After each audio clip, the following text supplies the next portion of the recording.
This podcast may contain spoilers from whatever TV show or movie is mentioned.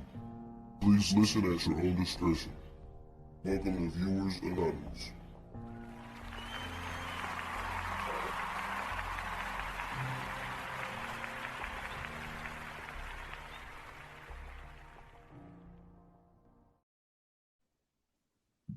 Yo, what's going on? I am Scoot.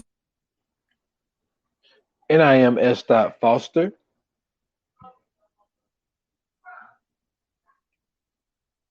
Oh man, my man, I cut out. And this is Viewers Anonymous. You know what I'm saying? We're having a little technical difficulties at the beginning of this podcast, but I'm pretty sure the his is gonna catch back up. But man, this is gonna be a very, very special episode this week, man, because we got something that is, brand spanking new episode. You know what I'm saying? This is a movie that literally just got done watching it. So this is going to be like reactionary, like right off the rip, or something that, you know what I'm saying? I don't know how people really do it. I don't know if people actually listen to the podcast first and then see the movie. I don't know if people watch the movie and then listen to the podcast. I'm not quite sure how people actually listen to these podcasts, but hopefully the people have seen it, because like Scoots Brunson always put at the very beginning of the podcast, it's spoilers alert. Like, I know he's probably going to get on me for even saying this, because the whole point of us putting it at the beginning of the podcast is letting you know right off the rip, it's going to be spoilers. So I hope you don't kill me with that one. But we got him back, man. What's up, man? What's good, man? What's going on, bro? I'm trying to get my signal and everything right now, man. But yeah, definitely, bro. That I be catching myself doing that shit too with the spoiler shit, man. Yeah. I was feeling time, and I had to fill that time while you was out, man. You were gone for I appreciate a minute and a half. I appreciate it. It's tough, man.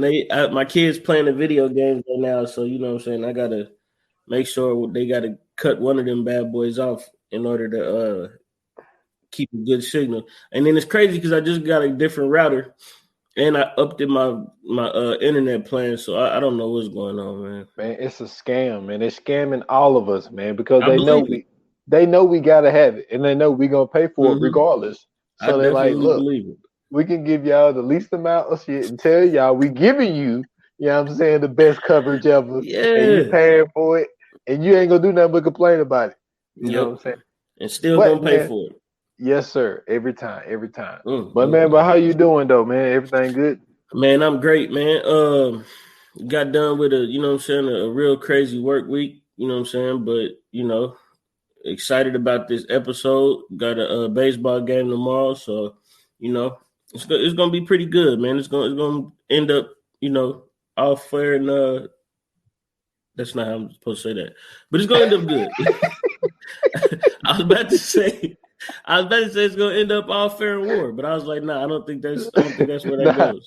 We ain't going to war.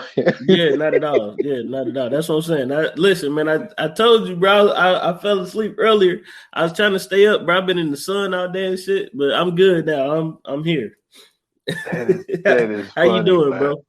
That is too funny. Well, I'm good, man. I'm good.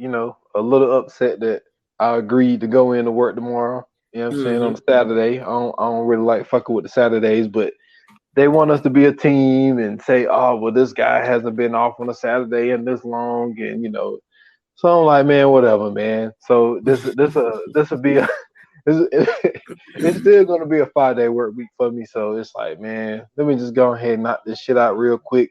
Yeah. So, but man, it's been a heavy podcast week, man.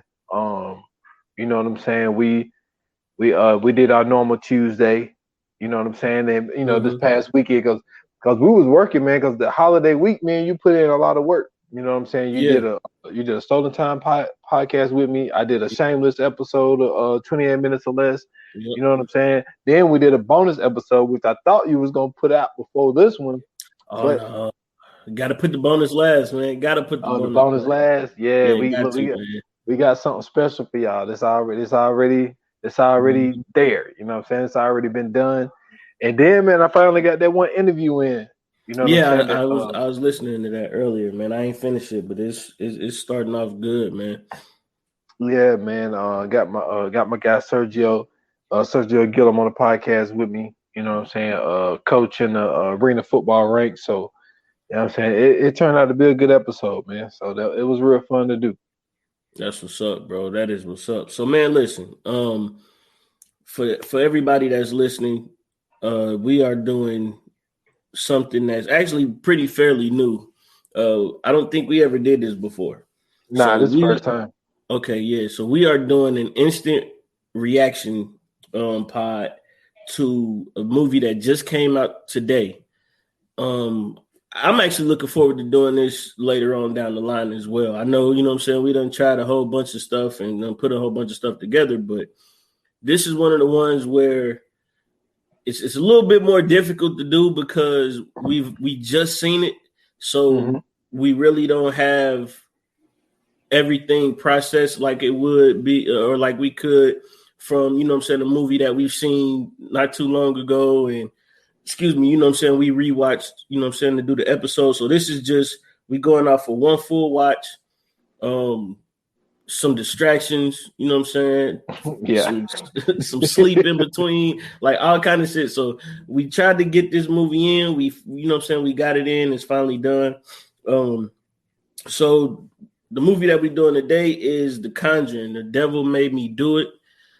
Just came out today, Friday, June 4th. It's rated R.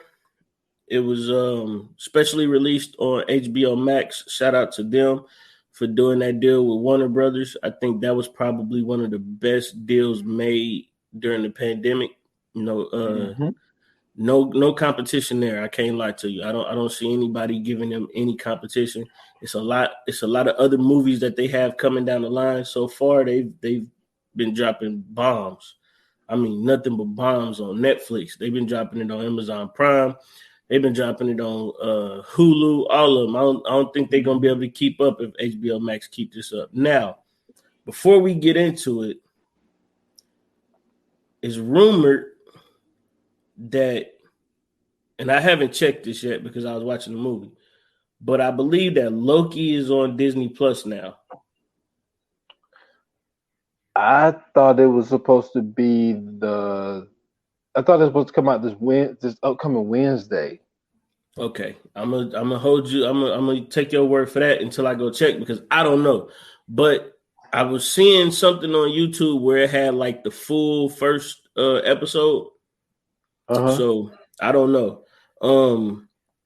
But if that's the case, man, I think that's one of them that, you know what I'm saying, we might have to get to as well, because I think that's going to be probably one of the best joints that they put together.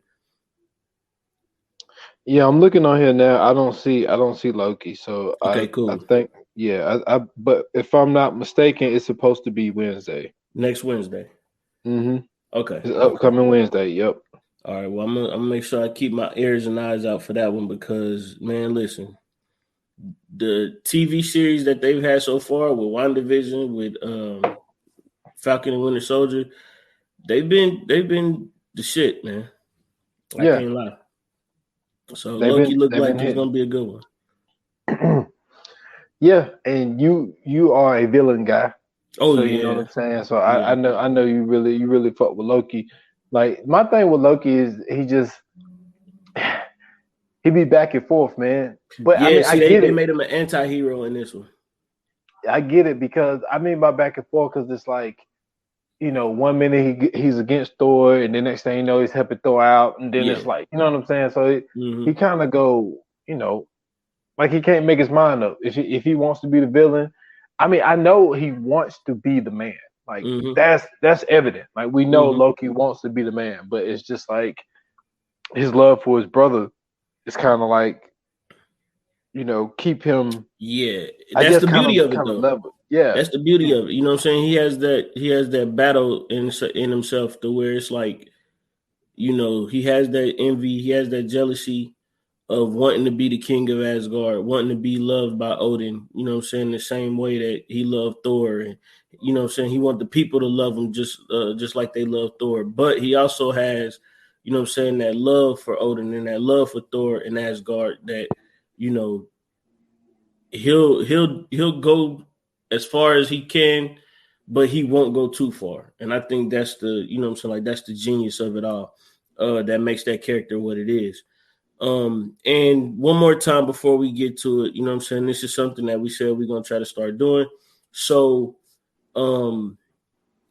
real quick, what do you have for the people to put an eye on to watch?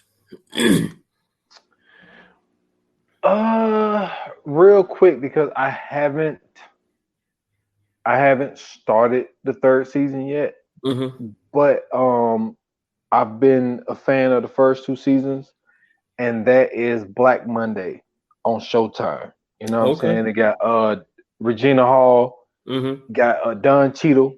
Yeah. You know what I'm saying? It's about, well, it eventually started about the crash of the stock market in the either late 80s, early 90s.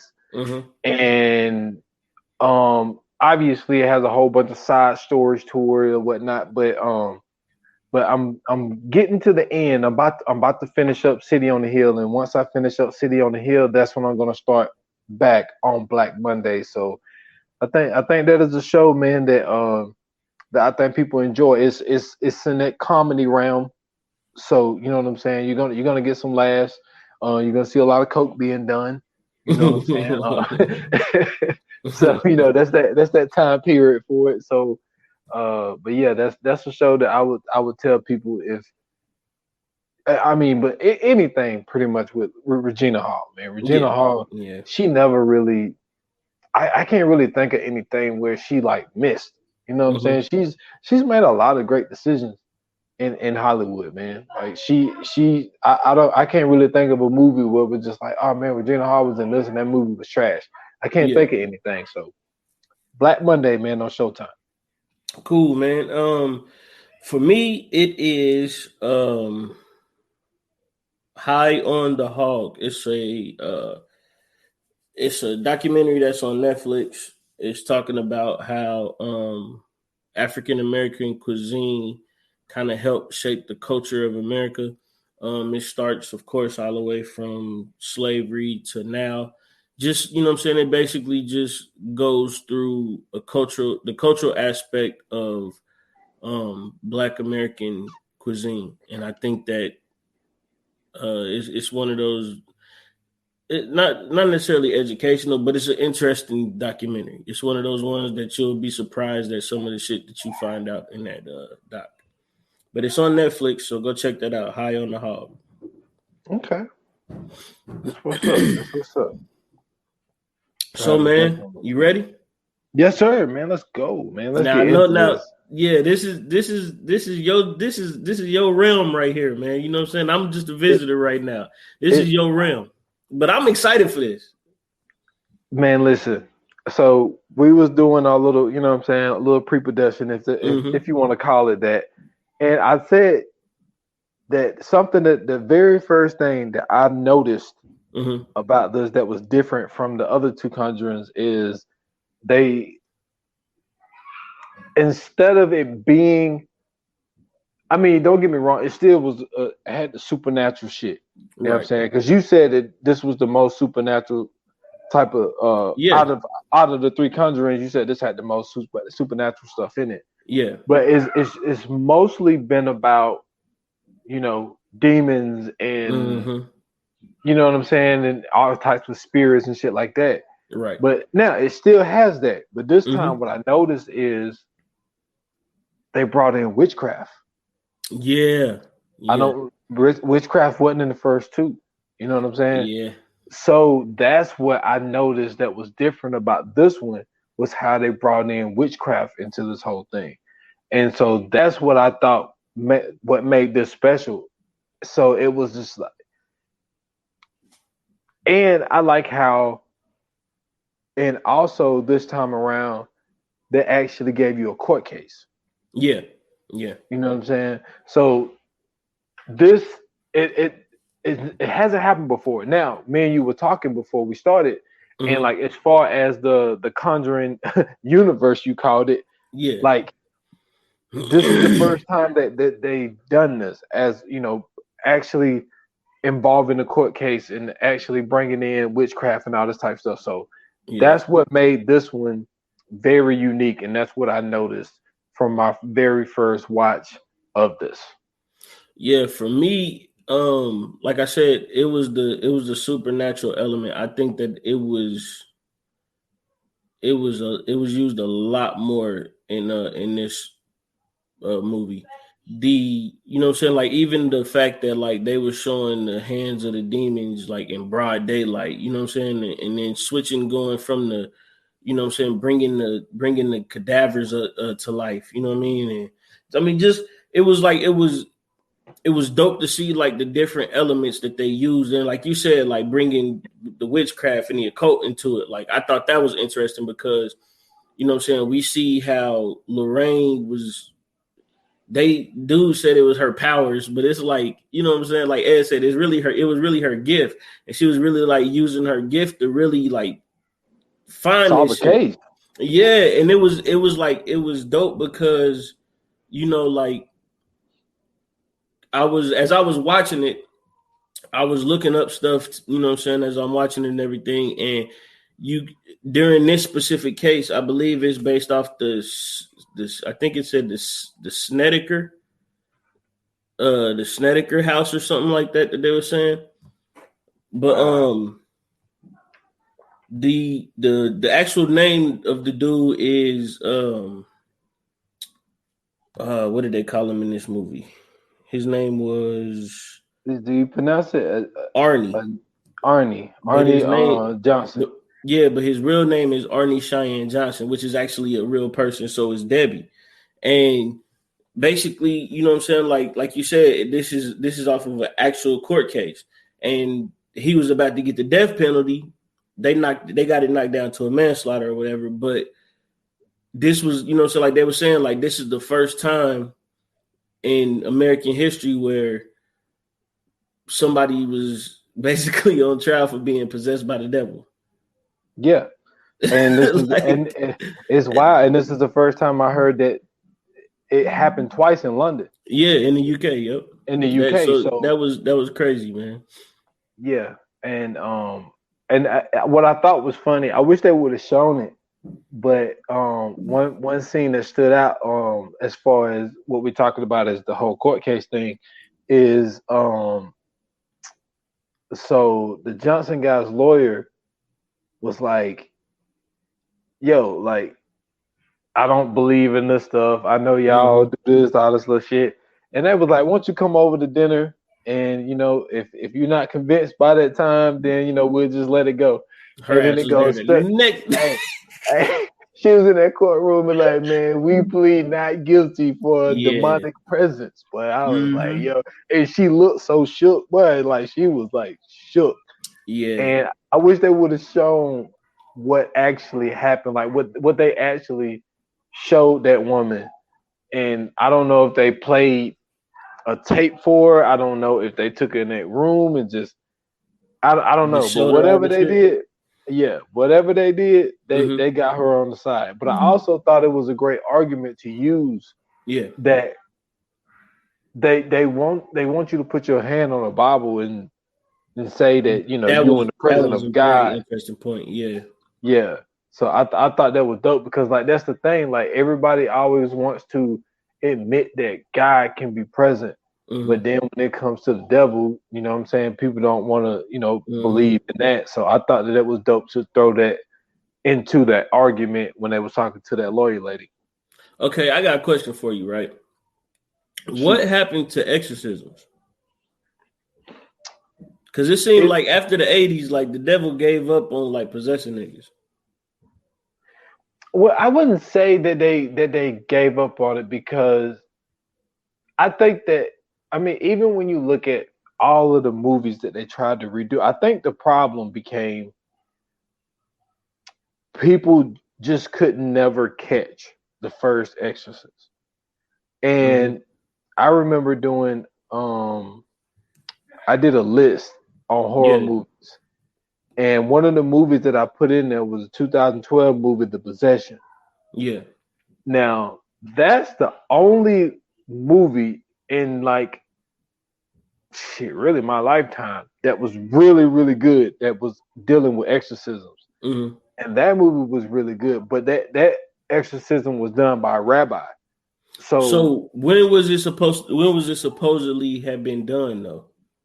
Well, like I say, it wasn't based on a true story or anything No, I like mean that. like in the movie, like was it like a modern day time or was it like Yes. some old shit? No, Okay, it was modern day time. see that's what I'm saying. Like that, it's interesting that you know what I'm saying. Like that would be that good because now you know what I'm saying. You bringing in other elements into it, like modern technology. You know what I'm saying, other shit. You know what I'm saying around that because usually when we see like exorcism movies or hear anything about like exorcisms or whatever, it's like old shit. You know what I'm saying? Like shit that happened in like the 80s and 70s and shit like that. And then like you don't never really get a chance to see or hear, you know what I'm saying, those stories in like, you know what I'm saying, the 90s, the 2000s, the 2010s, you know what I'm saying, even modern day, like you don't hear that anymore. And that's why I was saying, like, what you know what I'm saying, like what is it now that is it because now everybody got a camera, so like you can't do no exorcism for real because you don't know if it's true or not. It looked like you almost had one over there when they cut the lights off. I better say, oh shit, they got my dude. I got nervous for you. I said, "Oh no, they got my guy." Oh man, that was good timing. I know, right? But yeah, but the thing is, like, it seems like I don't know if people are really like reporting the new ones, Yeah, or if it's actually like something. Maybe it has something to do with the church. You know what I'm saying? Maybe because the thing about exorcisms, like, it has to be approved by a church for it to be done. So I yeah. don't know if there's like been some kind of agreement to like not speak about it Mm-hmm. or something like that. But yeah, I mean you're right. Like I remember the Haunting of Connecticut. You know what Yeah. I'm saying? But Hey, you know that's actually connected to Ed and Lorraine Warren. man, I'm not. I'm gonna take your word for it because I I'm never looked it Go up. ahead. I'm gonna find it and let you know. But Okay, I'm about to tell you how it is. But go ahead. yeah, I never looked it up. But I mean, but even like the Amityville Horror. I mean, shit, that happened in the '70s. Mm-hmm. So, but I was wrong about something, and I don't know how I was wrong about it. Mm-hmm. But I remember when we did our coming soon. We did a coming soon episode. You know what I'm saying? Months back. And one of the movies I said I was looking forward to was this one. Yeah. And I could have swore I saw like it wasn't one of those like official trailers.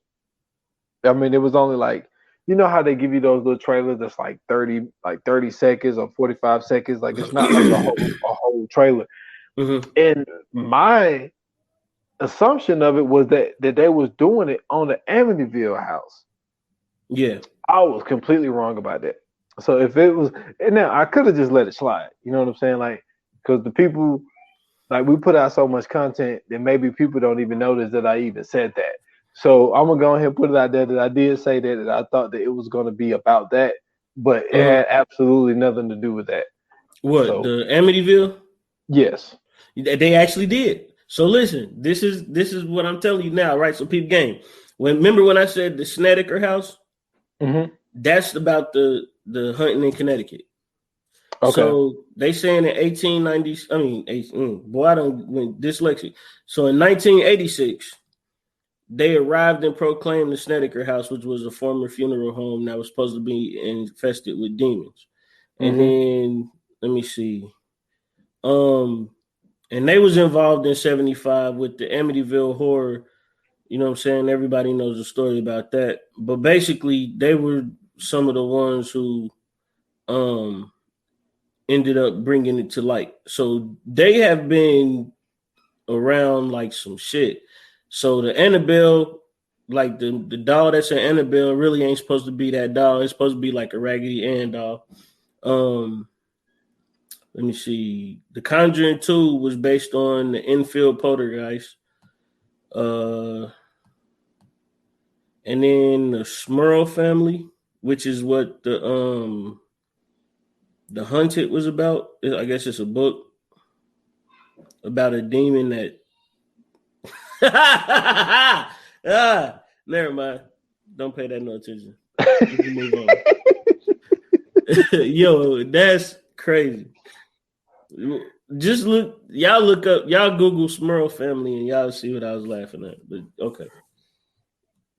So yeah, man, they was actually involved in, you know what I'm saying, that story of the hunting of Connecticut. So yeah, man, they done been Indian everywhere. Yeah. And that's why I think it's I think the timing is right because I say that because it's like, okay, they was involved with the Amityville house, right? Yep. But there's been like, I don't know, 6, 7 movies about the Amityville house, and I never really. Now I've seen the original one that came out in the 70s. Right. I seen and then that the one with Ryan and Ryan Reynolds. Yeah, Ryan Reynolds. And because the one with the one that came out in the 70s, guess who was the main character? Who? Josh Brolin's dad. Because I remember you saying that. Yeah, I remember you saying that. Yeah, he was in the original Amityville back in the 70s. So I only seen those two, but I never remember Ed and Lorraine name being mentioned. I say that because it's like, and even when it comes to the Hunting of Connecticut, I don't remember their name being mentioned. Right. But it's like now I think that because let me see, I think the first Conjuring came out maybe 13? 2013. Yeah. So it came out 2013. So I think that this was a good time to start it.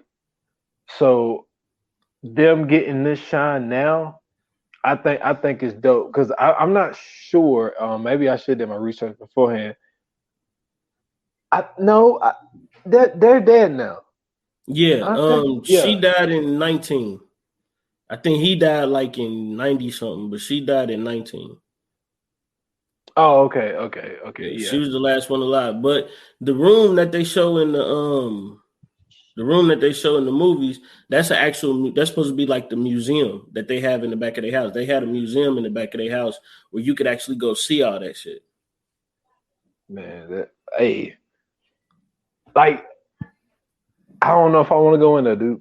I just feel like going to that shit. I feel like something might just grab a hold to me, man, and just follow me home. And the next thing you know, man, there's some weird shit happening. That's some shit you don't play with, brother. I'm telling you, that's just some shit you don't play with. Exactly. Like I'm not doing that shit at all. Yeah. But basically, man, from my first watch, man, the premise of this movie was basically, Arnie. Is it Arnie? Yep, Arnie. Yeah, Arnie Johnson. It actually started with David. So they move into this new house. It's always moving into a house. I'm telling you. This shit's scary, man. I'm telling you, man. It's like, cause see me watching so many movies, dude. I'm telling you, I'm one of those crazy dudes where I watch so many movies. I be thinking I can do shit that I be seeing in movies. Yeah. So it's like, don't tell me you tried to flip your truck on 2 wheels, man. Nah. Okay. I see too many Fast and Furious. Nah, I mean, like it just be like certain things where I'd be like, man, you know what I'm saying? Somebody do this, I feel like I could just do like this move and then like. Oh, you talking about like if somebody tried to take you out with a gun? Yeah. Hey, I do too. I ain't gonna lie. I picture it in my head a lot. Like, man, like if somebody was to break in and try to take me out, bro, I could possibly flip the gun around and then karate chop him in the throat, give him an elbow to the chest, take the gun from him, you know what I'm saying, and hold him till the police come. Like I think I could do those things too. I see what you're saying now. Yeah, man. I be thinking I could do shit that I see in movies, but it's always crazy. Like somebody always moving into a house and then just crazy shit just happens. So they move into this house and the demon had attached to the little kid David, and so they was doing the exorcism on David, and Arnie was like, "Yo, come into me, leave David out of it and come into me. Well, during that time, David had climbed on top of Ed and Yeah, said did something about his heart. Said something he about his stopped his heart. heart. And yeah, and Ed ended up having a heart attack. Yeah. So during that, they wasn't paying attention when Arnie was like, "Yo, take me." So Well, they see, thought, Ed was though. yeah, Ed was, but see, Yeah, Ed couldn't talk because right. he He had had the a heart heart attack. attack. Yep. So they thought everything was good because the boy was good. But anyway, so they ended up Arnie and Debbie and they with this other dude. I think it was Bruno. Bruno, yeah. Yeah, they were Bruno, and then the demonic presence took over him. He stabs Bruno 22 times. Remember that, people. 22 times he stabbed him. Very 22 times. significant number. And so then he's walking down the street, he get arrested, and like we mentioned earlier, this is the first time that they brought in the law, brought in court scenes of somebody using like a demonic presence like in court. And so Lorraine and Ed is trying to figure out a way because like they had to work backwards because they usually have to prove to the church of paranormal activity going on so they could do an exorcism. This time they got to prove that some demonic shit went on for the law. So they ended up going to this other town, and well, no, that's not what they did. They got these pictures because they went under the house and actually found this. Well, no, you now you going, yeah, you skip some stuff. You skip some stuff. Well, yeah, So, I'm just doing the oh, you just okay. Yeah, so that they find this thing and then they mail them out, and then there's one cop seen the same thing, and so now they're working on this other case to find similarities in Arnie's case. And like I said, a whole bunch of shit happened in between and whatnot.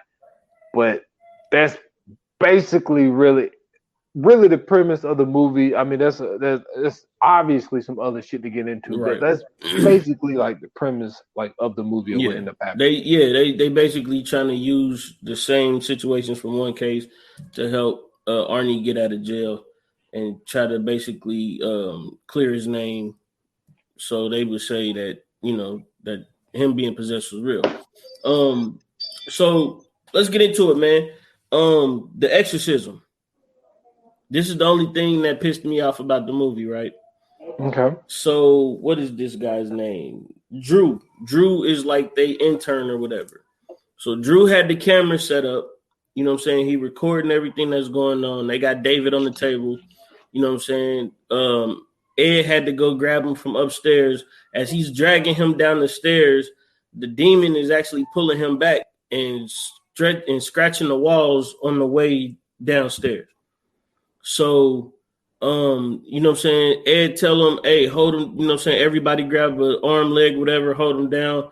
You know what I'm saying? We got to start the exorcism, the priest here or whatever. It's time to start. So now this is it's two things now. But anyway, they continue. Drew got the camera going, he got the tape recorder going. So all of this is happening. Then the priest is doing whatever he's supposed to be doing during the exorcism, saying all the words he need to say.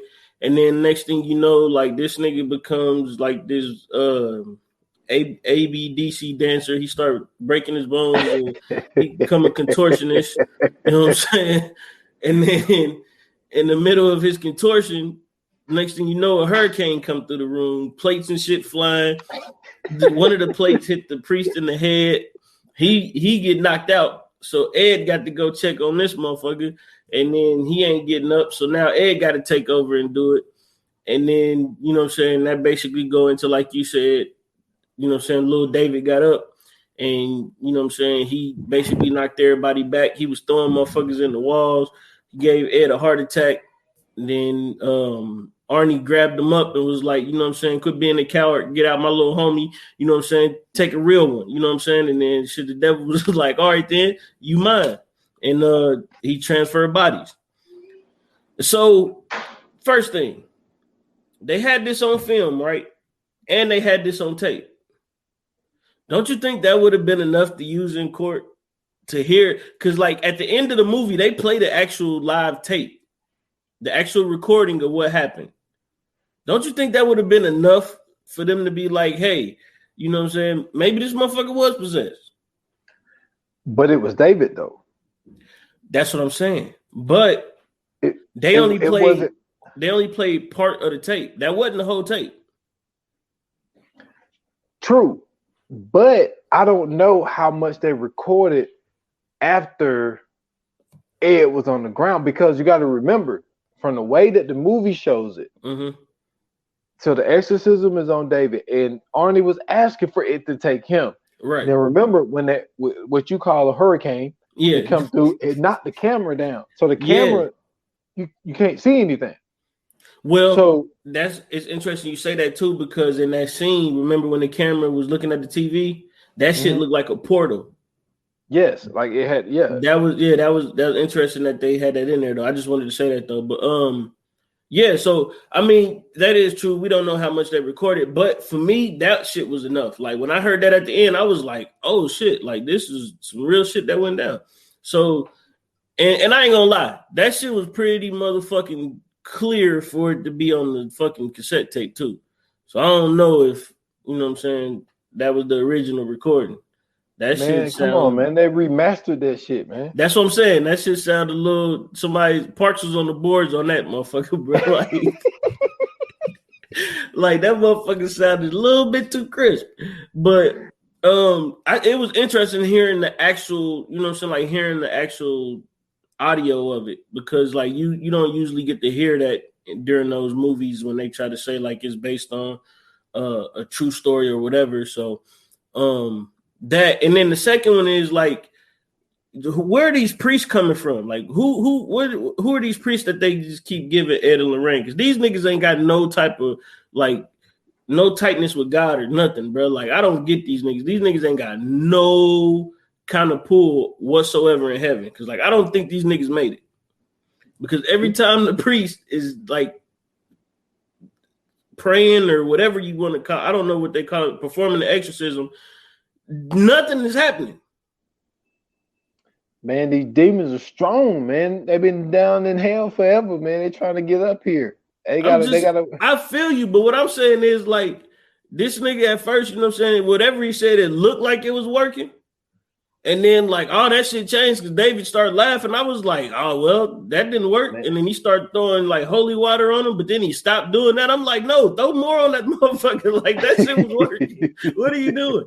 I don't know, man. It just seemed like to me the priest just wasn't getting it done. Like, the one dude in the hospital, he started doing it, then he stopped when my nigga was floating in the air. I'm like, no, nigga, keep going. Like, that's why he able to do what he's supposed to be doing. You supposed to be trying to fight that shit out. But I don't know, man. I that was just two things I noticed up front. Like the priest just wasn't doing what he was doing. And then I get why he got hit in the plate with the head. I mean, get hit in the head with the plate, because I'm like, I'd have hit that nigga too. He wasn't doing nothing. I'm surprised Ed ain't hit that nigga, because as soon as Ed started doing it, shit started happening. So I'm like, well, maybe Ed know a little something this motherfucker don't know. I don't know, but them was just two things I've ripped that I noticed. I was like, man, they could have used that in court. They could have brought the tape in and was like, at least listen to it. We know it ain't him, but this is how we believe, you know what I'm saying, he ended up getting possessed. Just listen to it. I think that would have probably been helpful. I don't know. I think when it comes to Ed and Lorraine, I think that they have gotten to a point where they are, let's call it, experienced in the field. Yeah. Maybe these priests that they're getting ain't that experienced in the field. You know what I'm saying? Maybe, they're seeing some shit that they really never seen before. And that's obvious. You know what I'm saying? And they just ain't performing. Because anytime the shit hit the fan, they stop. They just be looking like, oh, they do that one shit like on anime when the nigga when the nigga power level go up. They be like, oh, like that. Like that's what they do.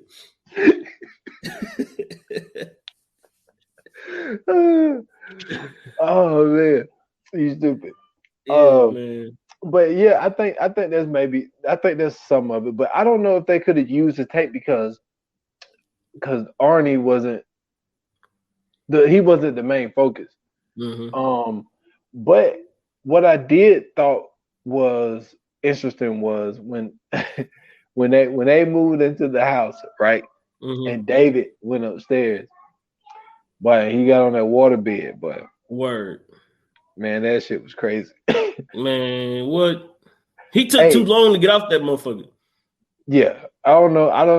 I think that he it's like he knew he felt something, but I think maybe he just thought that it was the bed because maybe he never been on a waterbed before. Man, fuck But all that shit. and let me say, I heard that waterbeds are Mm-hmm. terrible for your back. Water That's beds what are I heard. terrible in general, bro. Have They you are. ain't never been on a water bed? I've been on a waterbed before. Them My cousin used to have motherfuckers one are back in the day. whack, bro. There's no stability whatsoever They're when you are trash on it. beds. Yeah, nothing is cool about a water bed. You might as well literally just get in the ocean and go to sleep. This is the thing though, like I think it was a stigma. I think that it was just they were so rare because You're right. I only knew one person. My one Mm-hmm. cousin Tyrone had one. I Mm-hmm. ain't know nobody else who had a waterbed. So every time I would go to my aunt's house, I would always go in his room and just Yeah. get on his waterbed because nobody else had one. But It's at the cool. same, It's cool while you up. Like if you up and you on it, that's cool because like you know what I'm saying, you able to move yeah, and you be adjust. Yeah. pushing But around and shit. right, yeah. When you sleep, no, that shit Nah, ain't cool. And then it's like trash. what if you do some shit and bust it and now you waking up drowning and shit? Nah, that's not no. See, these are the type of things that lets you know why, you know what I'm saying, why I could never be in these situations. Because first and foremost, I'm not just getting on a waterbed that's just there in the house that we just moved into. And I'm telling what's been going on in that waterbed. And then this is the 80s. You know somebody was fucking on that waterbed. Right? I'm telling what they was doing on that waterbed. He just climbing all on there, laying on it. Nah, bro. And it still got water in it. Come on, bro. But that hand came out that bitch, boy. I was like, It was time to go, brother. it was time to go, boy. I'd have been out that room in 3.0000003 seconds flat. I'd have teleported out that motherfucker. Shit. So that part was wild. But like you said though, there was more, if you want to call it, I don't want to call it action, but there was more paranormal things to go on in Yeah. this one. And then they also showed where, but like I say, this is the first time they use witchcraft. So maybe the witchcraft is the only way that this could have happened, where they was able to actually get into a dead body and use that dead body to go. First they went after Lorraine, and then you thinking it's over. It's like 20 more minutes in the movie, man. This motherfucker use the same dead body. Well, see, this is the interesting point about the dead body, right? The cadaver. I don't think that I think that the cadaver was like a trick that was being played on him. Because remember, at this time, this is when she kept talking about she had the connection. So we find out that well, basically under the waterbed, the witchcraft person. No, it was the Satanist. Yeah. So the Satanist left a totem, and basically when they went back to the house or whatever after Arnie had got locked up or whatever, they was trying to figure out what was going on.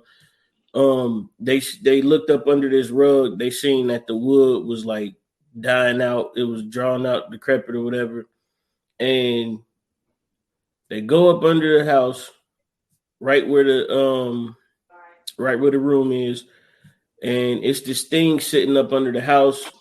Lorraine uncovered it, and she finds this totem. And once she found this totem, she started having like all these visions, and she started having these visions when the exorcism was happening. And I think that was opening up the portal between her and the Satanist. In those first visions, she just couldn't understand them at first, and so as far as the cadaver part go, when she was going to try to use her gift with the dead bodies or whatever to find out what was going on, I think that's what opened it up to the Satanists, because she was using the cadavers to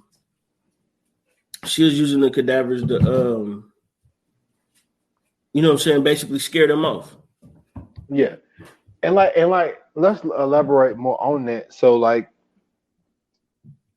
I mentioned earlier, she took pictures of the totems Yeah. and they send them around to different police stations and get a hit. Right. So they go to this guy. And I thought it was funny because they were saying like, yo, could you show us your files? He's like, nah. And they're like, why should we even trust you? And Ed is like, Lorraine can do things that or see things that your people can't see. So this motherfucker bring 3 different knives and put that shit on the table. And she like, did that shit so cold. Yeah, she did. Ed is like, man, don't be using my wife like no damn freak show.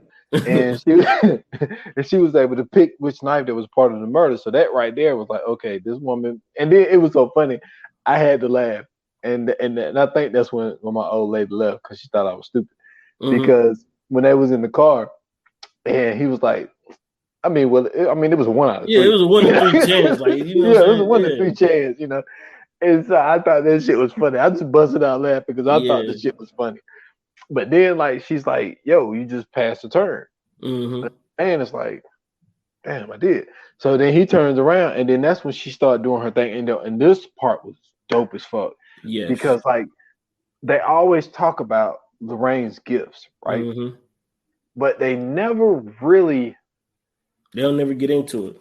Yeah, they don't get into it like the way they got into it in this film. Yeah. Because now Lorraine was reenacting the shit that the girl was doing.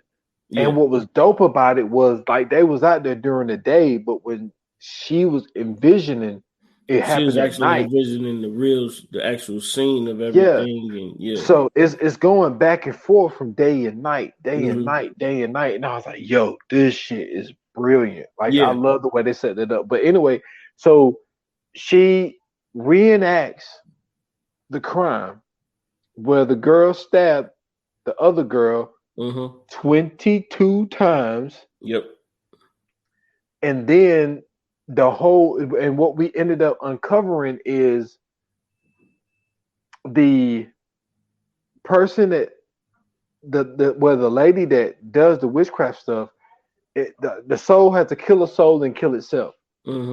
So, like I said, after she reenacts the crime, she takes over the other person. Well, she actually was the person that was doing it. And then what that person did was they jumped off the cliff, and Lorraine almost goes off the cliff. Right. So then they find that other body, and that's the body that you was talking about. The body was the girl that killed the one girl and actually jumped off the cliff and killed herself when she had drowned. So that's how she was able to find that portal, you know, in between with the one lady, the Satanist lady. Yeah. So yeah, I thought that needed to be mentioned. It definitely did, because this is where you see, for me at least in the movie, this is where her powers were the strongest, or her gift was the strongest, because for her to be able to see that whole thing play out, and then for her to actually be reenacting everything that was playing out, I thought that was extremely, extremely weird. Like, and it was and not weird in a bad way, but just weird in a good way, because it was like the cop is sitting here watching this play out. And so he, you know what I'm saying, he on the brink of already believing. So now, like, he's seeing her do all this stuff, and he's seeing her make all these movements and everything. And remember, he was saying, like, he was saying, Ed said something, and he was like, wow, you hope that she finds something or something? He was like, nah, I hope she don't find this shit.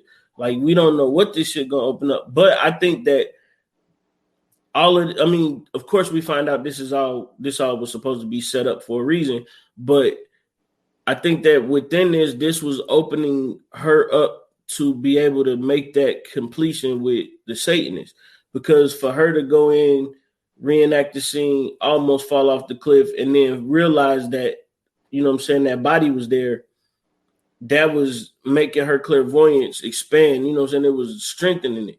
And so I think that that's what made it so easy for the Satanist to be able to do what she was doing at that point. Because remember, after that happened, when they were in the hospital or the morgue or whatever, and then she went back to the body or whatever, and she was using her gift. That's when that connection really started happening, like you said. And then once it happened, they start communicating. And then she was like, how are you? You know what I'm saying? Like, how are you here? How are you able to see me? And then she was like, God is, you know what I'm saying? God is behind me with my powers or whatever she said. And then she was like, she said something, but Lorraine turned around and I guess she was supposed to be talking to Ed, and she said, yo, this shit is going both ways. So I thought that was interesting too. And that's when and when she realized that it was going both ways, that's when Ed seen that dead body standing up. You know what I'm saying? Yeah. And that's when that lady was, you know, I guess you could say entering where she was, because she was going to use that dead body to take Lorraine out. Because she was like, yo, you don't supposed to be here. You don't supposed to be seeing what I'm seeing. Right. So that's when she did that. So I thought that was dope. And then you also got to think about the one guy that used to be a priest to the house that they went to. Because they was like that this priest guy, motherfucker, man. Yeah, they said that he had did something. I can't remember exactly what they said he did, but they was like, he's very experienced with this. So they drive all the way out to the country to go see this dude. And then, you know. No, remember his he was talking about how they was talking about how he ended up leaving because his wife ended up dying. Oh, I didn't know that was the reason why he had left. Yeah, remember they was telling the story about the baby with the heart being born outside of it? The body. Yeah. That was him. They were talking about him. Gotcha. So they go out to go see him. His name was Kastner, yeah. And so they go out to see him, and you know, Ed's a nice guy. You know, he reaches his hands out to say, you know, how you doing? He was like, I got chicken shit on my hands. Oh man. I was like, yo, they tripping. So he's like, yo, I got chicken shit on my hands. So they talking to him, and then he's like, yo, you know, let me show you something. So he goes down to this room, and Lorraine is like, yo, I don't want to go down there. And I'm like, oh shit, right? And you know, Lorraine can sense shit. So you thinking like, yo, is this dude about to like? I'm thinking he's about to take them out. Yes, that shit was so weird though, because when they was going down there, when she made that stop and she was like, yo, I don't want to go down there. I'm like, what? Like, what's down there that, or what she's, because you know what I'm saying? I'm thinking like, what is she sensing that would make her not want to, you know what I'm saying? Like, be so reluctant to do, you know what I mean? Make that move. But before you go though, real quick, shout out to John Noble who played Kestner. He was in Lord of the Rings, and he was also in where is it? He was in The Boys, and he was in Hunters. Damn, I don't remember him in that. Oh man. Yeah, he was in Hunters. Let me see who he played real quick. But go ahead. I'll find him. But yeah, like Lorraine was like, yo, I'm not trying to go down there. And so she ended up going anyway. Ed's leading the way. And so he has this whole room of like all of this witchcraft demonic shit in there. And Ed like pick up a book and Lorraine like, no, put that down. You know what I'm saying? Lorraine's like, yo, don't fuck with any of this shit. He basically has a room similar to like the room that they have. Like he has this room that's full of like all of this witchcraft shit. But they got a room full of all the items from all these demonic situations that they had handled. So it's different. It's different, but it's similar. You know what I'm saying? His was the Lord of the Rams or something like that. I forgot what they called the cult group, but his was basically all the information from that cult group. Because remember, they was using him to to decipher everything that the cult was doing, because he was one of the ones that helped to bring that cult to an end. Yeah. And so, yeah, like, dude, I totally misread that whole situation because I thought, Then we all. yeah, I was like, yo, I was like, this ain't good, man. Like, I just got this strange feeling because Lorraine,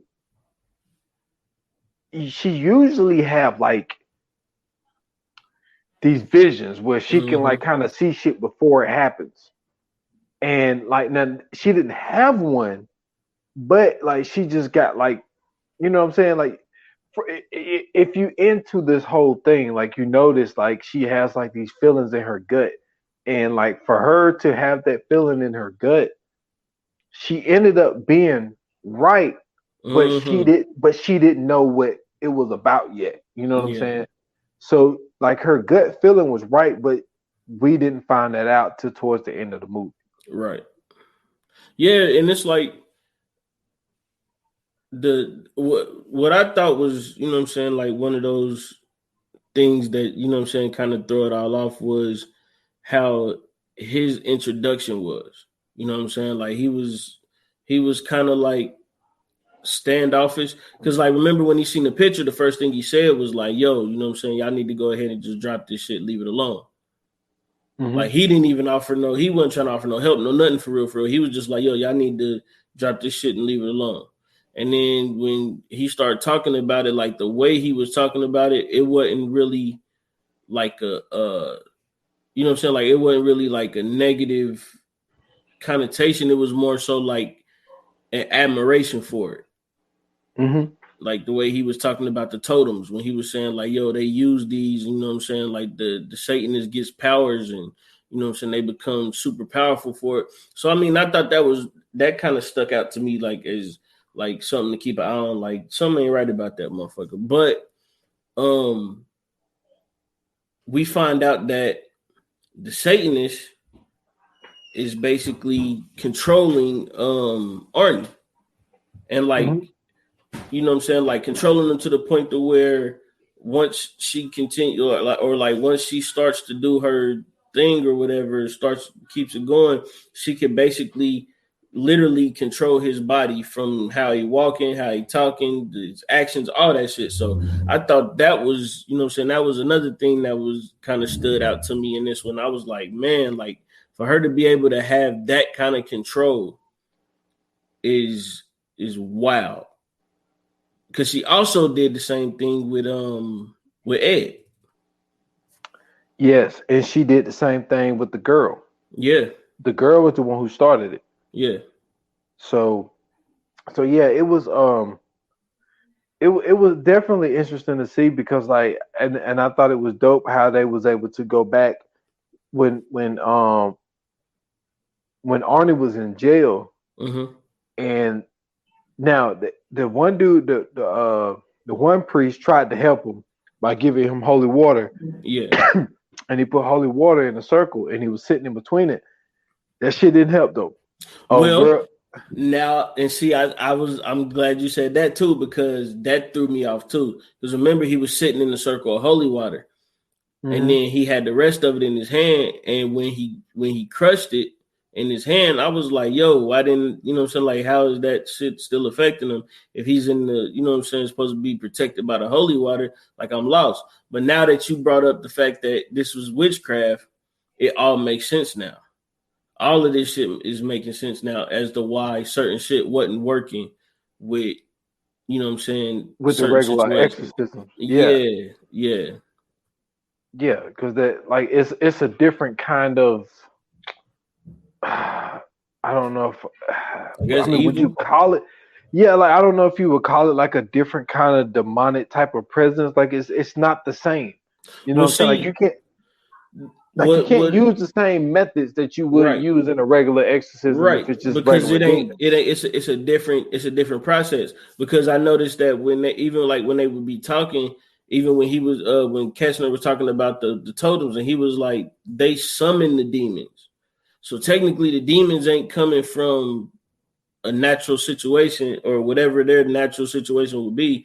They're basically being brought up to come here. So it would take, I guess, for the Satanists or whatever to basically cast them back down, right? Mm-hmm. You know what I'm saying? So like to me, it started to make sense when Kastner got brought into it and he started talking a little bit more about it.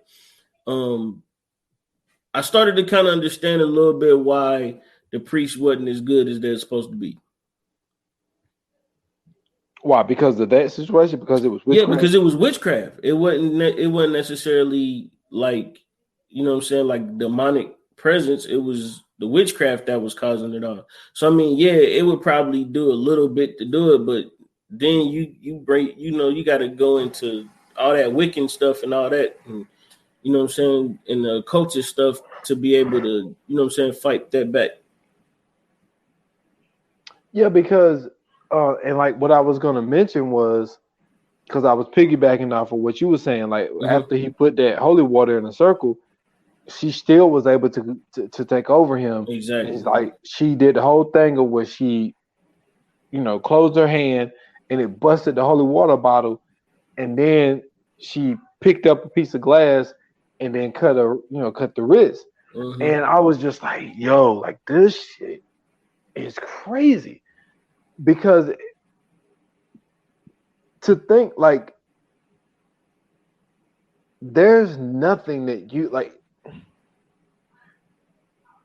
as far as the priest and even Ed and Lorraine, like while I was watching this, it's like, yo, like this has to be their toughest challenge. Yeah. You know what I'm saying? Because it's not something that we have seen as far as this little Conjuring universe thing. This is the first time that we've seen, and that's why I told you, like, the very first thing that stood out to me was like they used witchcraft this time. And for her to be able to go in and control people, and like you said, and then she also fucks with your head, because that one scene when she took over Ed, like you mentioned when she took over Ed, and I said that dead body came back. The dead body wasn't there. Right. It was all in Ed's head. And Ed, because it was actually Lorraine. Yeah, it was Lorraine. So it was, wow, that shit was crazy. And Ed knew right off the rip, like, yo, something is here. As far as the totem. And then that's when, because old girl sent some flowers over there, and the damn flowers died, and then the totem was in the damn vase. So that shit was. I don't even see how you can even think straight after some shit like that happened. I mean, with them being used to it, it made sense. Like, you know what I'm saying? Like, it wasn't like they was out of place when that shit happened. But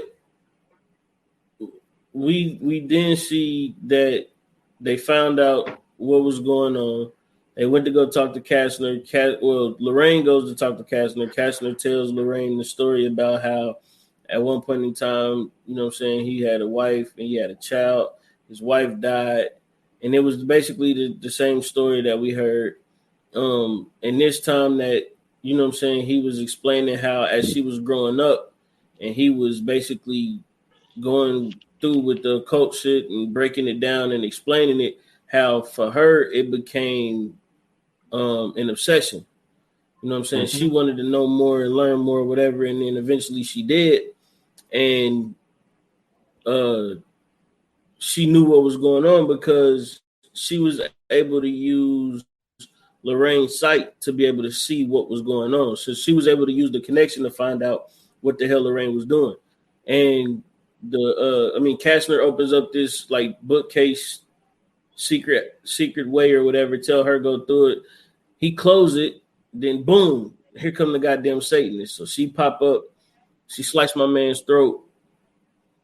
Hey, that was crazy. Yeah, that shit was wild. Because she was across the room, I got. Well, no, remember she was walking, and then you don't see her no more, and all you see is him just doing some type of prayer or whatever with a gun in his hand. And then you just see her come up behind him, and you know what I'm saying? So maybe she was able to do that shit to him too. Because remember, it was a bunch of totems there. True. But it was like she was like across the room, and then like she just popped up behind them. Like that shit was crazy. And see, and the thing was, Lorraine asked him. She was like, "Well, why didn't you? You know what I'm saying? Like, why didn't you? You could have been stopped this shit. Why didn't you tell us? You know what I'm saying? When we first got here." And he was like, "Shit, that's my daughter." So you know what I'm saying? Like the love for his daughter ultimately ended up getting him killed because she had other plans. And so Lorraine and the Satanists end up basically having this this brain war basically. And listen, the shit that she was doing to Lorraine Powers is cool and everything, but that shit ain't got nothing on the Satanists. Nigga, when she started crawling and she seen herself, and then that shit was crazy. She turned around and seen herself again. I thought the one that was in front of her was gonna turn around and do some shit to her. So that's what I'm waiting on the whole time. But I'm not gonna lie to you. This shit happened, and I'm not ashamed to say it. When she got up and she looked, and it looked like she was going into the mirror, and then the Satanist popped up, and then she was about to stab her. I dropped my phone because I jumped. That shit threw me for a loop because I was so into it. I'm like, oh shit, like she seen it because I thought it was a mirror at first, but then I realized that it wasn't her reflection. It was just it looked like another version of her. And so when I seen that shit, like, and then when she came at her with the knife, I was like, oh shit, I kind of jumped a little bit, and then she was about to take Lorraine's eyeballs out. Then Lorraine found the rock. She hit her. She found a way to escape. But you got to also mention Lorraine. The way she even found the rock was because Lorraine starts seeing from her eyes too. Right. Lorraine was looking so that's at how she herself found from her. Okay, so see, I didn't understand that because I thought she was just reaching for shit. No, so that's why she kept closing and opening her eyes. Yeah, because she was looking through the Satanist eyes. Okay, now that makes sense now. Because remember, like when she was looking from the Satanist eyes, like she was looking at herself, but it was kind of blurry. Mm-hmm.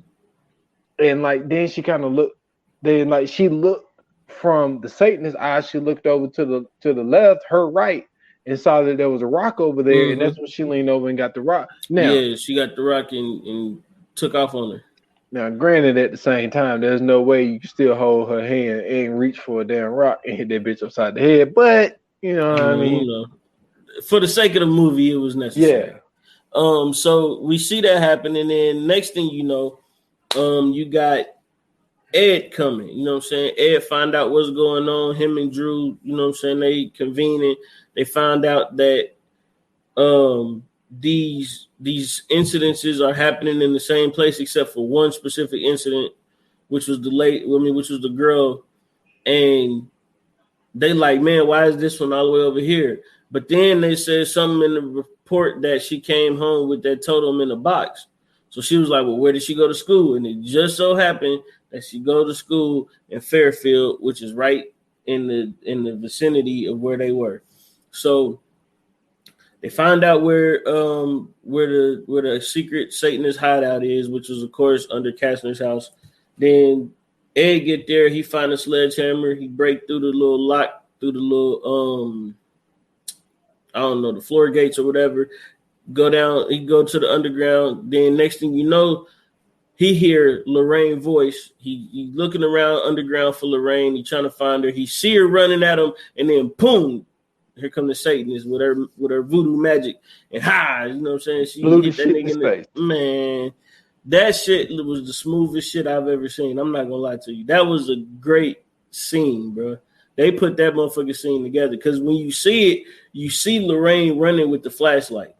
Mm-hmm. So you thinking like, oh shit, like he about to save her, and then the Satanists just pop up and you know what I'm saying, do her dirty work. And I thought that was pretty dope the way they put that scene together though. So where we at? Oh, so basically whatever she did, she possessed them to go crazy. He finally actually see the real Lorraine. He trying to basically kill her. She has the smart idea to sit up under the like the table type of thing. I don't know what you call it. The witchcraft table. Yeah. The altar. That's what it was called. The altar. She basically sat up under the altar, and she was saying something to him that was kind of bringing him back from the possession, and then he swings the sledgehammer, destroy the altar. Everybody is broken, and now this is where the craziest shit happened. The demon is she basically made a deal with the demon to get them a soul so she could be okay, right? So she couldn't get the soul that she needed because she was supposed to have. It was supposed to be a murder, and then the lover was supposed to die as well, and then the man of faith was supposed to die. So it's supposed to be like the Father, the Son, and I guess the Holy Ghost or whatever, the Trinity that they was trying to say or whatever. But basically, since that didn't happen, the demon come back and comes to get the Satanist soul. And the twisting and turn, the contortion and shit in this movie, that shit is crazy, bro. I all that, and then like they make it seem so realistic because like all you hear is the bones cracking when they doing it, and it's just that shit made it even freakier. And this is my thing. So are there, because everybody don't believe the work that Lorraine and Ed do is real. Mm-hmm. My thing is, when the Satanist died, right? It was a wild scene. You know what I'm saying? The demon came and twisted her whole shit up, and like she ended up dying. Pretzel. Yeah, so she basically died like a pretzel. Yeah. So it's like, I know when them, because remember the police pulled up. Yep. They had to find that body like that. Be like, yo. They definitely found that body like that. Like, yo, this is some fucked up shit. There's some shit going on around here, man. Bro. Like, yeah, come on, man. Man, I bet you there's some cops with some fucking stories. Like, yo, man. You see some shit like that, you got to tell somebody. That's what I'm saying. Like, I'd be like, yo, man, I walked into this damn house, man. This bitch was turned up like a pretzel. Like, yo, this shit is wild, man. This shit is wild. Man. That was the only thing I could think of, because I remember, like, when them cops pulled up at the end, and then, like, because I'm thinking in my head, so Ed and Lorraine is good. Mm-hmm. There's an old man downstairs with a throat slash. Right. Then there's a girl that's, you know what I'm saying, twisted up like a pretzel. Like a goddamn 90s action figure. No, it's like, man, that's not a good look, man, for Ed and Lorraine. But but that one cop, I'm pretty sure, he's like, yo, like, nah, they know some shit. Like, Lorraine is fucking serious, because like they're just like when they found that body, he was like, yo, I'm gonna get you those files that you need, because he's seen everything he needed to see. Like, damn, he was like, I never would have solved this crime. You're right. You know what I'm saying? Without, the help of y'all. So that was dope, though. That was dope, man. That was really like, that was worth it. It was worth the build up. Mm-hmm. You know what I'm saying? For the build up at the end, but it wasn't the end of the movie, because the end of the movie was, they went back to the trial, and like you mentioned earlier, he ended up getting charged with manslaughter. Yep. And he served 5 years in jail. And his old girl, ride or die, man. Mm-hmm. She is a ride or die, man. She married him. If that's any reason to leave a motherfucker, that's the reason. Possession, that's the reason to leave a motherfucker. Hey, yeah. Yeah. So that was dope, man. She was a real ride or die chick, and she married him while he was locked up. Mm-hmm. And they said they still married to this day. So that was dope, man. That was dope. And then at the end, they play you the audio from the exorcism in the beginning of the movie. The actual real live audio from Ed and Lorraine Warren. Man, listen. When they did that before. That's what I said. I've never heard no shit like that. When that motherfucker said, I'm going to kill you, Mom, and start laughing, I was like, oh, okay. Dude, they did that in the first one. They played the real tape from the first one. At the end? At the end, yeah. Like right at like the same way they did that one? Yes. See, I gotta go back and watch it now. And they show you, and I'm a sucker for old pictures. You know what I'm saying? And they showing like the real they show the actor in the real character, right? And how they reenacted these scenes and shit. Mm-hmm. That shit is dope. I love seeing shit like that. I used to have this this one thing of like anytime I would watch a true story, I would like look up the I because do the there's a same thing. website. There's a website you can go to, and then they have the actors and the real people side by side. Mm-hmm. Because I would always look to see how much they looked alike and all this Yeah. bullshit. But yeah, Yeah, I do. that's I do dope. the same thing. That's when I found out that the dude on what's that movie with The Rock where he be teaching juvenile kids how to play football? Gridiron Gang. Yeah, he didn't look nothing like The Rock. Nothing. That guy Yeah, was a straight up white dude. exactly. That's what I'm saying. He looked nothing like The Rock. So I was like, oh, okay, cool. Okay, cool. What, man? That was it. I just like, oh, okay, cool. But now, when I seen him, I was like, yeah, that he don't look like The Rock at all. Yeah, and they gave Rock a black mama in that movie. I mean, they had to. So, yeah, You know that what I'm was, saying? yeah. I like that movie, man. My nephew used to be obsessed with that movie. He used to watch that Gridiron movie Gang? like every day. Yeah. That movie is alright. Yeah, I mean, it was straight. It wasn't, I mean, it I wasn't a didn't. masterpiece or nothing like that. I just couldn't get into movies like that. You just get a ragtag group of kids, and then all of a sudden you teach them the values of life through sports, and then blah blah blah. Like, man, come on, man. I mean, I get it, but like that ain't every guy. Like, I wanted to see the real story of that shit, like how them motherfuckers like couldn't get it together, and they was on like a 0-12 season, like some real live situation. Man, this guy Like, right here want people to lose. yeah, because it's that's what I'm saying. Like, it's not you gotta have reality and shit, man. Like, for me, like, this is the way I look at shit, right? I like the movies at the end where nobody survives. Because to me, it's more logical, it's more realistic. Like, for instance, Jason Voorhees. This motherfucker can't die for real. You mean to tell me one person survives in a camp where everybody else dies? What was just so special about this? And then it ain't like nobody who you would expect to survive. Like, I don't know, an athletic dude who, like a athletic black kid who ran running back. You know what I'm saying? This nigga run a 4.3 in real life. No, it'd be this little scrawny white girl who resembled his mom, so he wouldn't kill her at the end or whatever because they had the same shirt on. Man, fuck out of here. No, she would have got her shit split just like everybody else. Like, that's the shit that I'm talking about. I don't like to see all that weird ass happy ending shit. That's not realistic. That's what's wrong with America, man. You gotta have realism in these movies. You gotta have movies where if the serial killer is gonna kill, he got to kill everybody. I feel you, but you know what I'm saying is I think that one of the reasons they give you that one person to survive because like that's how the whole legend even stay alive. Like somebody got to tell, like, yo, Crystal Lake. Shit, that ain't how it happened with The Ring.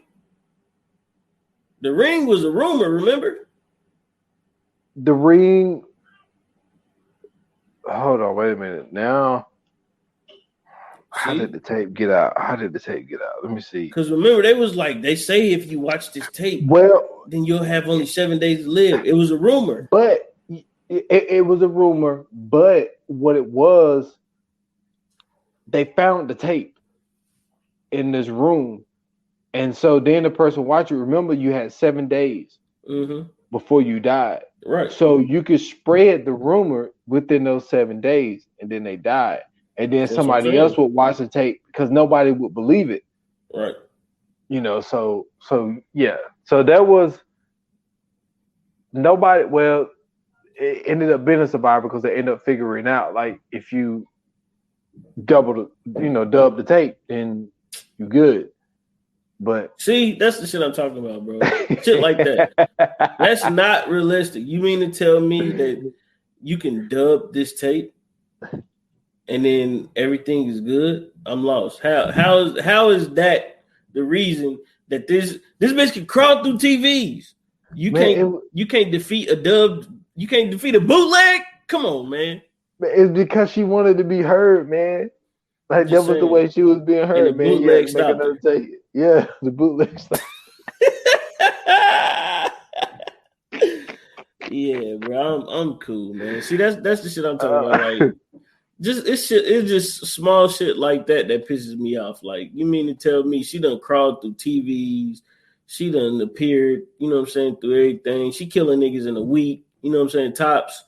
And the only thing that's stopping her is the nigga made a bootleg. So that means that she'd have never survived in the hood. She'd have never survived in the hood, bro. Hey, we would have watched that shit. It would have been like, yo, this shit stupid as fuck. Man, let me record this shit and show this to my homeboy. Let me make a tape for this nigga so you can see this stupid shit. Shit, And her then ass would have got stuck in the middle of the TV. Her ass would have been hanging out the TV, fucking around with me, man. Oh man, you fucking stupid, man. The That's Ring. crazy. You remember when the Ring had a run? Like when the Ring first came out, everybody was talking about that shit. See, I think I was in middle school when the Ring came out, and they was talking about that shit like it was the shit. I'm like, man, this shit is stupid. The funniest shit happened. We went to the movies to go see the Ring. And you know that one scene where something happened and like she jump in the well or fall in the well or whatever? Mm-hmm. So we at the movie theater and that shit happened. She fall in the well or whatever. My little brother screaming. He go, "Oh no!" And the whole motherfucking movie theater just started laughing, bro. That shit was funny as fuck, man. Oh man. But I ain't gonna lie to you, man. I think the Conjuring universe is is going on that path of Paranormal Activity. How dope that was, like the way that they stitched that story together. I think the Conjuring is some along those lines of doing the same thing, man. It surpassed it though. I agree. I definitely agree. It surpassed it. I tell you another thing, man. Is it I don't think it's really like that big because it was like a straight to DVD type of thing. Mm-hmm. And the first two were good. I don't know if they ever came. I think they did come out with a third one, and I didn't watch it. But there is a movie franchise called VHS. Yes, I know exactly what you're talking about. That shit is dope. Yeah, that was real good. That shit was good. But to piggyback off what you were saying, like this, it surpassed Paranormal Activity. For me, the first two were good, but really after that, it kind of got corny after that to me. What, Paranormal Activity? Yeah, like after the first two, it got corny to me. It got good because it came back when they did the one where they was sisters, like when they was young kids. When it got to that one, that's when it got back good again. See, I didn't see that one. I got the two, and I was just like, yo, I can't. Oh, you ain't seen the whole thing? Nah, I only seen the first two. You got to go back and watch them, man. Listen, I'm telling you, when they kids, that's when they get good again. Because the first and second one, you know what I'm saying, you look at it. The first one was amazing because, you know what I'm saying, like that's the first time we ever seen anything like that. They hit us with the Blair Witch move. We thought the shit was real. Like, you know what I'm saying? So the second one came out. We kind of already know, you know what I'm saying, a little bit. They showed us why, you know what I'm saying, what happened or whatever. Then I think there was the one where there was kids, and then I think, no, it's 5 of them all together, I believe. It's 4 or 5 of them. But yeah, I know 4 or 5. One of them is because you know it was off the 2 sisters. So they showed when they was kids with the mom. And then the other one shows like a whole new group of kids that is happening to, but they find a portal to find out, like to find how it's all happening. And then they going through it. It is 5. And then the last one, the 5th one is, I think it's like the sister or the daughter or something like that. And she going to her grandma's house. And then it's all happening because they had like a coven or whatever, a witch's coven. And that's what's causing the spirit to happen or whatever. But the spirit is an African dude named Toby. What do you know? Man, listen, before we get into this Fire Flame, dude, I gotta say this because it's stuck in my head. I gotta say what do you know? I'm sorry, that's funny, bro. Listen, The Grudge was so trash, man. Yeah. In the way they hyped that shit up, man. Yeah. They hyped The Grudge up like it was about. Wait a minute. Is The Grudge the one where she came out the TV? Or was that the Ring? That's the Ring. Okay, The Grudge is the one you can't look at her. Yeah, it was something like that. Do that Ah, yeah, that shit That was was trash. dumbass shit. Yeah, That shit was so trash. I was like, Yeah. what the fuck is this? I done And wasted because she 2 used hours. to leave like tar prints and shit everywhere when she walked or some weird Yeah, shit like man, that. that Yeah, shit was yeah, that shit stupid was as stupid. hell, man. Yeah, they flopped on that one. Big time. All right, man. So fire flame time, brother. Yes, sir. Yoga fire. Yoga flame. All right, man. So fire flame time for the Conjuring. The devil made me do it. What you got, man? Like we mentioned a couple of times, this is a reactionary podcast. Just seen it one time through. I had a couple distractions, man. The kids are here, and they was just look, man. I'm trying to think. I know, man. I'm trying to think. Should I even say something that somebody said, brother. man? I understand though. I ain't gonna say it. But you know what? Nah, I ain't gonna say it. But so, like I said, I had a couple of distractions, people saying stuff, people walking out. Because it started out, my one son wanted to watch a movie together. I told him about this. He was like, yeah, I want to watch it. He gives it like 10, 15 minutes. He's out. And then, like I said, my old girl gave it like 20. She's out. So I'm the last man standing. But you still hear like this noise in the background. But anyway, but I was able to zero in on it, man. And off of one watch, man.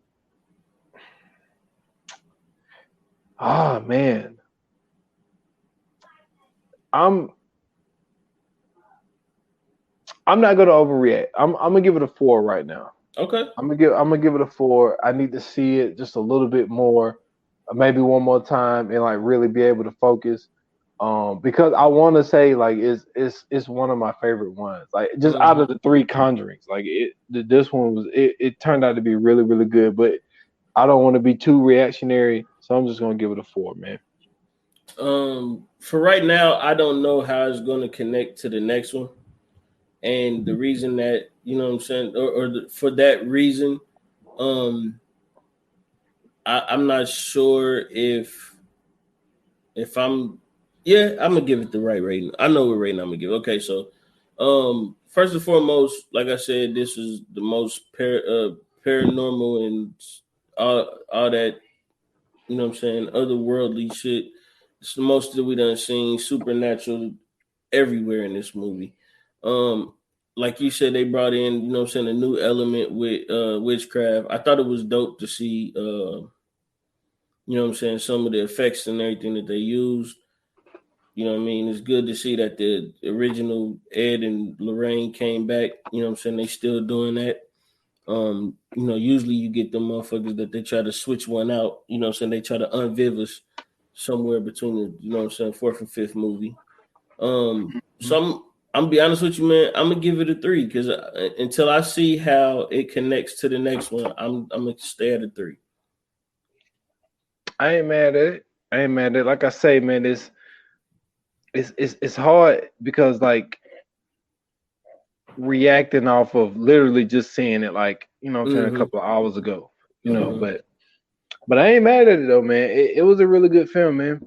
Yeah, I ain't gonna lie, it was a really good film, but I ain't mad at your 3. Yeah. So, man, y'all tell us what y'all think, man. Hit us up on the Viewer 9 Pod page. You know what I'm saying? Send us some comments or whatever. Let us know. Hit us up on our independent socials as well. But this next one, man, we were supposed to do this one a long time ago. But we finally getting to it. And I don't got nothing for this one. I just know that it's a crazy. Now, the one thing I am interested to see is, or I'm gonna ask you on the pod too, but I'm gonna ask you now. Don't answer, but I'm gonna ask you now. What theme do you think this movie is? What thing do I think this movie is? Yeah, because they to me, I feel like they put a theme to it, right? Like, cause you know how we talked about how the MCU did they did like with certain movies, they had certain themes to it. So like, you know what I'm saying? When they did X-Men Wolverine or whatever, that's like a Western. You know what I'm saying? And then like you got with, you know what I'm saying, certain movies, it's like a horror movie for real. You know what I'm saying? Doctor Strange is a time it's a time travel movie. You know what I'm saying? Like they got a theme to all those different movies, but just think about that until, you know what I'm saying, next episode. What theme do you think that they put this movie in? Because I think that's kind of the route that they took. They got like a theme to this one. I would say, hopefully we think about the same one. I hope our list is the same because I'm trying to. I get what you're saying, and I'm trying to tie it to this, but I would say this is something that I've dreamed about for years. Like this next one that we doing is like that lost and found thing. Like I've always wanted to just come across something, and then it's like 100%. Come but on, man. Who would? But the turn of events. Now that shit wasn't worth it. But I'm just saying, like, who wouldn't want to just stumble upon something like that? Like, dude, come on now. I ain't even gonna lie. To this day, dude, I still be like looking like on the side of the road and shit. Like when I be in traffic, man. I just be looking, be like, oh man, I was about to say something that might give it away. But man, one time, the closest I came to that, one time I was walking home from school, just got off the bus, and it was a $20 bill crumbled up on the curb, and I found it, and I was so happy.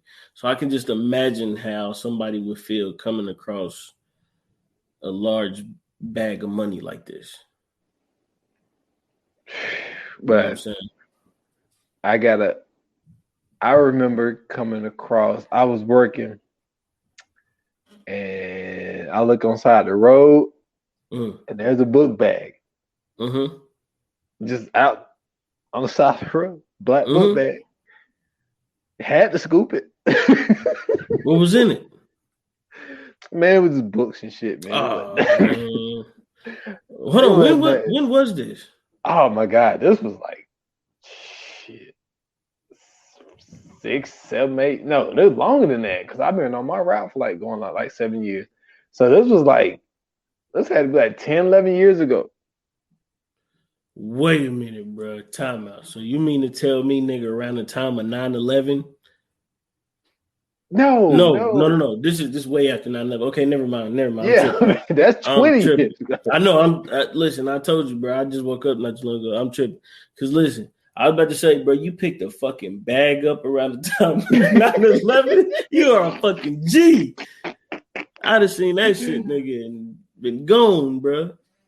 But yeah, that's what's up. Now, okay, we're gonna end the pod, but man, do you be seeing those little dumbass videos where people be dressed up like a Muslim and they throw a book bag and I don't like that shit, bro. This is the thing. This is my thing.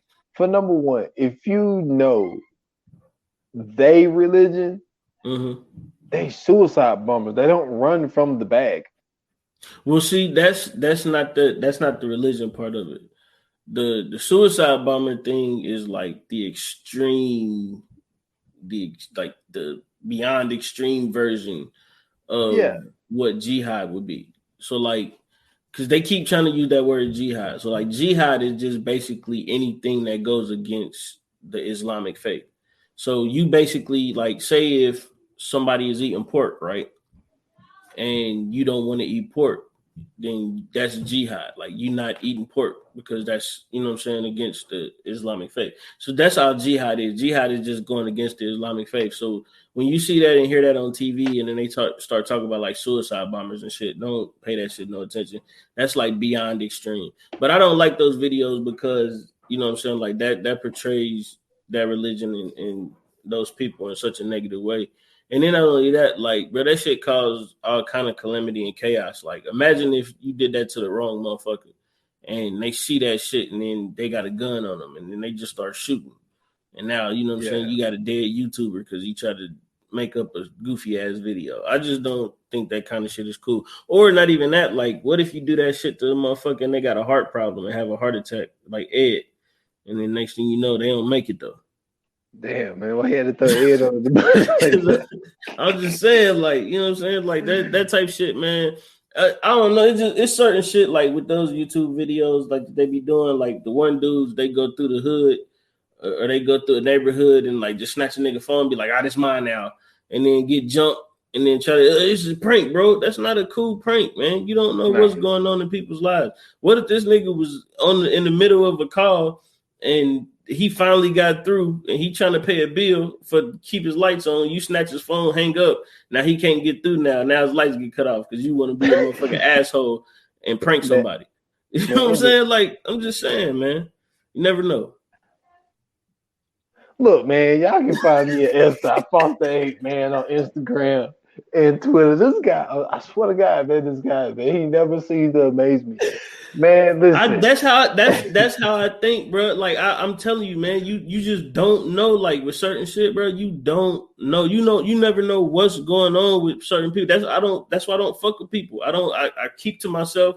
I keep it pushing because you don't know what's going on. You know how motherfucker walk up to you, what's up, nigga? You don't know what's going on. He just mad. This shit ain't got nothing to do with you. This nigga just paid child support. He got paid. He got to pay a light bill. Nigga only got $57 to his name. And he just found out that his truck about to get repoed and it's 107 and he still need $50 extra. So now he just going off on everybody. That shit ain't got nothing to do with you for real. He just mad. Just keep walking, man. You ain't got to fight this, man. Just keep walking. Nah, I mean, look, I get you, but it's just the fact that you bring up a damn light bill and somebody like get cut off.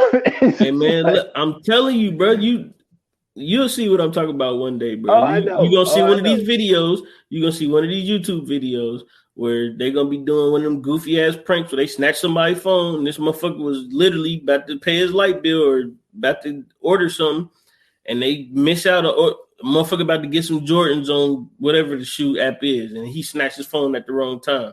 Now he can't get his goddamn Jordans. That motherfucker going to get killed on YouTube.